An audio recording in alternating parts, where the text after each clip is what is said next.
Welcome to my new video. आज का हमारा टॉपिक है कक्षा 11वीं अध्याय 1 संविधान कृतज्ञता कैसे। तो स्टार्ट करते हैं आज का वीडियो लेक्चर। वीडियो एंड तक वॉच कीजिएगा, पूरे सिंप्लीफाई करके आपको आंसर क्वेश्चन बताएंगे। Let's start. सबसे पहले वास्तु स्पष्ट है बहुविकल्प। पहला है सरकार पर सबसे प्रभावशाली नियंत्रण किसका होता है। पहला ऑप्शन है संसद, दूसरा ऑप्शन है संविधान, तीसरा ऑप्शन है राजनीतिक, चौथा ऑप्शन है जनता। तो सरकार पर सबसे प्रभावशाली जो नियंत्रण होता है वो संविधान का होता है। दूसरा है भारतीय संविधान सभा का गठन जिस योजना के अंतर्गत किया गया वह योजना थी। पहला है क्रिप्स मिशन, इसका राइट ऑप्शन है option number third cabinet mission योजना। थर्ड है संविधान सभा की महिला सदस्य थी। पहला है एनी बेसेंट, दूसरा है सुचिता कृपलानी, तीसरा है कमला नेहरू, चौथा है सरोजनी नायडू। इसका आंसर आएगा सरोजनी नायडू। चौथा है संविधान सभा की कार्यप्रणाली की प्रमुख विशेषता थी। पहला है समझौते तथा समन्वय की भावना, दूसरा है सहिष्णुता की भावना, तीसरा है तुष्टिकरण की भावना, चौथा है सर्वधर्म समभाव। Option number first right answer है समझौते तथा समन्वय की भावना। अब पांचवा है संविधान सभा का प्रथम अधिवेशन प्रारंभ हुआ था। पहला है 11 दिसंबर 1946 को, दूसरा है 9 दिसंबर 1946 को, तीसरा है 14 दिसंबर 1946 को, चौथा है 8 सितंबर 1946 को। इसका राइट आंसर आएगा दूसरा ऑप्शन 9 दिसंबर 1946 को। अगला क्वेश्चन है क्वेश्चन नंबर आठवां है संविधान सभा में उद्देश्य प्रस्ताव कब रखा गया था। पहला है 13 दिसंबर 1946 को, दूसरा है 19 दिसंबर 1940 को, तीसरा है 29 दिसंबर 1940 को, चौथा है 31 दिसंबर 1940 को। इसका आंसर आएगा पहला 13 दिसंबर 1940 को। नामा है भारतीय संविधान सभा द्वारा संविधान को किस दिन स्वीकृति प्रदान की गई थी। ऑप्शन नंबर फर्स्ट है 15 अगस्त 1947 को, ऑप्शन नंबर सेकंड है 26 जनवरी 1948 को, ऑप्शन नंबर थर्ड है 26 नवंबर 1949 को, ऑप्शन नंबर फोर्थ है 26 जनवरी 1950 को। इसका राइट आंसर जाएगा ऑप्शन नंबर फर्स्ट 15 अगस्त 1947 को। 10वां है भारत की संविधान पूर्ण रूपेण किस दिन लागू किया गया था। पहला है 15 अगस्त 1947 को, दूसरा है 16 अगस्त 1948 को, तीसरा है 26 जनवरी 1947 को, चौथा है 26 जनवरी 1950 को। इसका राइट आंसर हो जाएगा ऑप्शन नंबर फोर 26 जनवरी 1950 को। 11वां है भारतीय संविधान सभा के निर्माण में कुल कितना समय लगा था। तो इसका ऑप्शन नंबर फर्स्ट है 2 वर्ष 11 माह 18 दिन। इसके बाद है रिक्त स्थान की पूर्ति कीजिए। तो पहला है संविधान सभा का स्थायी अध्यक्ष डॉक्टर राजेंद्र प्रसाद को खालिस्तान को चुना गया था। 11 दिसंबर 1947 को चुना गया था। दूसरा है स्टीफोर्ड क्रिप्स ए वी एलेक्जेंडर तथा पैथिस लॉरेंस खालिस्तान के सदस्य थे तो कैबिनेट मिशन के सदस्य थे। संविधान सभा में उद्देश्य प्रस्ताव खालिस्तान ने प्रस्तुत किया था, कैबिनेट मिशन ने प्रस्तुत किया था। संविधान सभा की प्रारूप समिति में खालिस्तान सदस्य थे तो इसका आंसर आएगा पंडित जवाहरलाल नेहरू।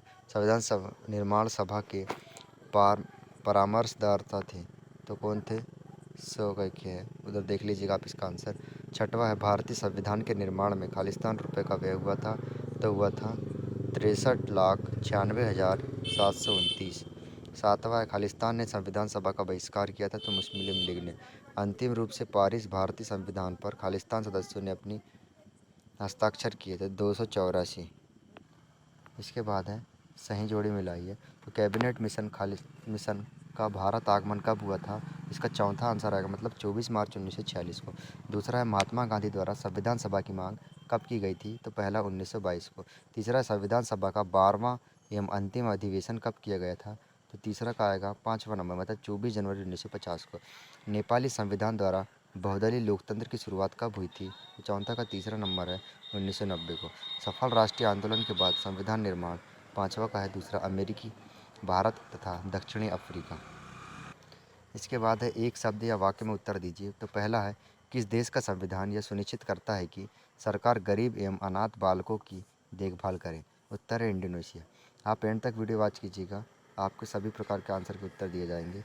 दूसरा है संविधान सभा में कांग्रेस के कुल कितने प्रतिशत सीटें प्राप्त थी तो उत्तर आएगा 82%। तीसरा है संविधान सभा में प्रमुख रूप से कुल कितनी कमेटियाँ समितियाँ थी तो 15 थी। सर्वप्रथम भारतवासी ने कांग्रेसी नेतृत्व में भारत के पूर्ण स्वतंत्र कराने की प्रतिज्ञा कब की थी 26 जनवरी 1930 को। क्रिप्स मिशन भारत कब आया था तो 1942 को आया था। मोतीलाल नेहरू द्वारा संविधान सभा की मांग कब की गई थी? तो 1924 में की गई थी। संविधान सभा के 5 प्रमुख सदस्यों के नाम लिखे। तो पंडित जवाहरलाल नेहरू, डॉक्टर राजेंद्र प्रसाद, सरदार पटेल, डॉक्टर भीमराव अम्बेडकर तथा सरोजिनी नायडू। अगला है सतह सत्य। आपको लघुत्तरी व अति लघुत्तरी प्रश्न सभी देखने मिलेंगे, वीडियो एज तक वॉच कीजिएगा। पहला है संविधान सभा की पहली बैठक में कल 210 सदस्य उपस्थित थे। तो बिल्कुल सत्य है ये। दूसरा है राज्य के लिए संविधान का वही महत्व है जो मनुष्य के लिए शरीर का होता है। बिल्कुल सत्य है। तीसरा है संविधान के प्रति प्रतिबद्धता व्यक्त करते हुए 26 नवंबर 2015 को पहला संविधान दिवस मनाया गया है। बिल्कुल सत्य है ये भी। इसके बाद है अति लघुत्तरी प्रश्न। प्रश्न नंबर 1 है, आप एंड तक वीडियो वॉच कीजिएगा। दीर्घोत्तरी प्रश्न भी आपको देखने को मिलेंगे। प्रश्न नंबर पहला है संविधान सभा से आप क्या समझते हैं? तो इसके उत्तर है, परिभाषा रूप में है ये, यह एक ऐसी प्रतिनिधित्मक संस्था है जिसे नवीन संविधान पर विचार कर तथा अपनाने अथवा विद्यमान संविधान में महत्वपूर्ण बदलाव अथवा परिवर्तन करने के लिए चुना जाता है। दूसरा है 1946 में गठित संविधान सभा की कोई 2 विशेषताएं लिखिए। तो पहली विशेषता है संविधान सभा के सभी सदस्य भारतीय थे जिनका निर्वाचन किया गया था। दूसरा है संविधान सभा पर ब्रिटिश हुकूमत का कोई दबाव नहीं था और वह स्वयं कैसा संविधान बनाने हेतु पूर्ण स्वतंत्र थी। तीसरा है कैबिनेट मिशन योजना के अंतर्गत स्थापित संविधान सभा के कोई 2 दोष लिखिए। तो पहला दोष है संविधान सभा संप्रभुता संपन्न न थी तथा इसकी शक्तियों पर अनेक प्रतिबंध लगे थे। दूसरा, हालांकि संविधान सभा में देशी रियासतों को प्रतिनिधित्व तो दिया गया था, लेकिन वे संविधान को मानने हेतु बाध्य नहीं थी। अगला इम्पोर्टेंट क्वेश्चन है ये, संविधान सभा के सत्ताहीन होने के कोई 2 कारण लिखिए। आप स्क्रीनशॉट भी ले सकते हैं, वरना मैं आंसर बता रहा हूँ। आप यदि मात्र वीडियो देखते भी तो आपको आंसर क्वेश्चन याद में आएंगे। पहला है, चूँकि संविधान सभा ब्रिटिश शासन की इच्छानुसार स्थापित की गई थी तथा वह उसे जब चाहे समाप्त कर सकती थी। दूसरा है, संविधान सभा की शक्तियों पर अनेक प्रतिबंध थे। संविधान सभा कैबिनेट मिशन द्वारा प्रस्तुत संवैधानिक रूपरेखा में कोई बदलाव नहीं कर सकती थी। पांचवा क्वेश्चन है, संविधान किसे कहते हैं? आंसर है इसका, जिन नियमों तथा सिद्धांतों के आधार पर किसी देश का शासन चलता है, उन नियमों एवं सिद्धांतों के संग्रह को संविधान कहते हैं। छठवां है, संविधान की कोई 2 परिभाषाएं लिखिए। तो लेविस के मतानुसार संविधान से तात्पर्य राज्य के ढांचे से अथवा राज्य सत्ता के प्रबंध अथवा वितरण से है। फाइनर के शब्दों में, मतलब यहाँ 2 परिभाषाएं हैं, कोई भी एक लिख सकते हैं। फाइनर के शब्दों में संविधान आधारभूत राजनीतिक संस्थाओं की व्यवस्था होती है। इसके बाद है संविधान के 2 कार्य लिखिए। पहला है, संविधान शासन के सिद्धांतों तथा नियमों को निश्चित करता है। दूसरा है, संविधान शासन के विभिन्न अंगों के आपसी संबंधों को निर्धारित करने में सहायक होता है। उसके बाद है महत्वपूर्ण प्रश्न, प्रश्न नंबर 8, संविधान के महत्व के कोई 2 बिंदु लिखिए। पिछले साल पूछा गया था, 2 नंबर में क्वेश्चन पूछा जाता है, संविधान सरकार के विभिन्न अंगों पर नियंत्रण स्थापित करके उन्हें निरंकुश होने से रोकता है। दूसरा है, संविधान सामाजिक व्यवस्था के विकास की गारंटी है। इसके बाद है लघुत्तरी प्रश्न, प्रश्न नंबर 1 जो है, संविधान निर्माण की आवश्यकता की विवेचना कीजिए। हम आगे दीर्घोत्तरी प्रश्नों में देखेंगे इसे। तो दूसरा है, भारतीय संविधान सभा के सम्मुख उत्पन्न हुई कठिनाइयाँ लिखिए। क्या होगा, सॉरी इसके लिए। तो प्रश्न नंबर 2 है, भारतीय संविधान सभा के सम्मुख उत्पन्न हुई प्रमुख कठिनाइयाँ लिखिए। उत्तर है, भारतीय संविधान शिल्पियों ने निर्माण काल के दौरान निम्न कठिनाइयों का सामना किया था। पहली है, चूँकि विशाल भारत में विभिन्न धर्मों एवं जातियों के लोग रहते हैं, अतः एक बड़ी कठिनाई समस्त वर्गों को संतुष्ट करना थी। दूसरा है, मुस्लिम लीग ने संविधान सभा का बहिष्कार करके अपने लिए अलग संविधान सभा की मांग की थी। तीसरा है, अंग्रेज सरकार की कुत्सित नीतियाँ तथा 1946 की सांप्रदायिकता अपनी चरम सीमा पर थी, जिन्होंने भारतीय संविधान सभा के समक्ष कठिनाइयाँ पैदा की थी। अगला महत्वपूर्ण क्वेश्चन है, प्रारूप समिति के सदस्यों के नाम लिखिए। उत्तर है, संविधान सभा के प्रारूप संविधान के परीक्षण के लिए डॉक्टर भीमराव अंबेडकर की अध्यक्षता में जिस प्रारूप समिति को निर्मित किया गया था, उसमें N Gopal Swami Ayyangar, Alladi Krishna Swami Ayyar, K M Munshi, T Krishnamachari, N Madhav Menon तथा मोहम्मद सादुल्ला सदस्य थे। अगला क्वेश्चन है, क्या भारतीय संविधान सभा एक प्रतिनिधिक संस्था इकाई थी? उत्तर है, हालांकि भारतीय संविधान सभा के सदस्य जनसाधारण द्वारा वयस्क मताधिकार के आधार पर प्रत्यक्ष रूप से निर्वाचित नहीं थे, अतः इस दृष्टिकोण से इसे भारतीयों के प्रति निधिक संस्था इकाई नहीं माना जा सकता। व्यवहारिक दृष्टिकोण से कहा जा सकता है कि उस समय कैबिनेट मिशन योजना के अंतर्गत गठित होने वाली संविधान सभा की तत्कालीन सांप्रदायिकता वैमनस्यता की परिस्थितियों में प्रत्यक्ष चुनाव असंभव थे। विषम परिस्थितियों के बावजूद संविधान सभा में सिख, पारसी, मुस्लिम, आंग्ल भारतीय, अनुसूचित जातियों एवं जनजातियों के पर्याप्त प्रतिनिधित्व हासिल था। इसके बाद प्रश्न नंबर 5 है, क्या भारतीय संविधान सभा एक संप्रभु इकाई थी? उत्तर, हालांकि भारतीय संविधान सभा ब्रिटिश सरकार द्वारा गठित थी, अतः वैधानिक दृष्टि से उसे यह अधिकार था कि वह जब चाहे उसे भंग कर देती। कैबिनेट मिशन योजना द्वारा इसकी शक्तियों एवं अधिकारों पर अनेक सीमाएं भी आरोपित हुई थी। इसके बावजूद संविधान सभा ने यह प्रस्ताव पारित किया कि ब्रिटिश सरकार अथवा किसी अन्य सत्ता का निर्वाचित सभापति को होगा।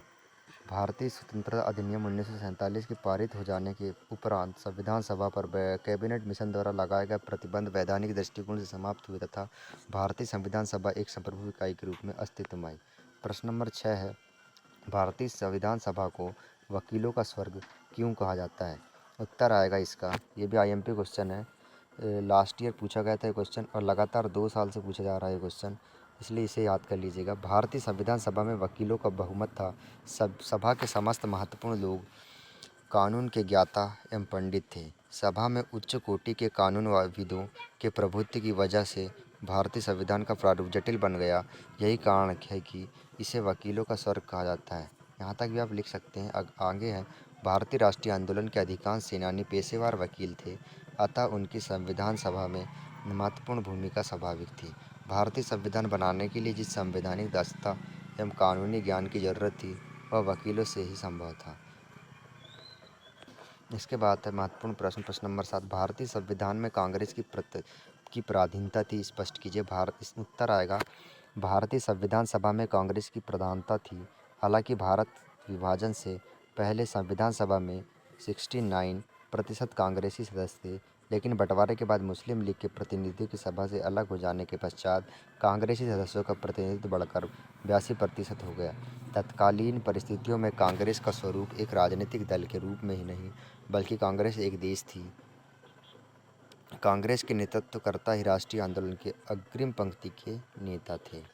इसके बाद है प्रश्न नंबर 8, क्या संविधान सभा के गठन में सांप्रदायिकता को आधार बनाया गया? उत्तर आएगा, प्रांतीय व्यवस्थापिका के सदस्यों द्वारा सांप्रदायिकता के आधार पर संविधान सभा के सदस्यों का चुनाव किया गया था। हमारे जिन कर्णधारों ने राष्ट्रीय आंदोलन के दौरान सांप्रदायिकता का भारी विरोध किया था, उन्हीं ने संविधान सभा बनाते समय सांप्रदायिक आधार को प्रमुखता प्रदान की थी।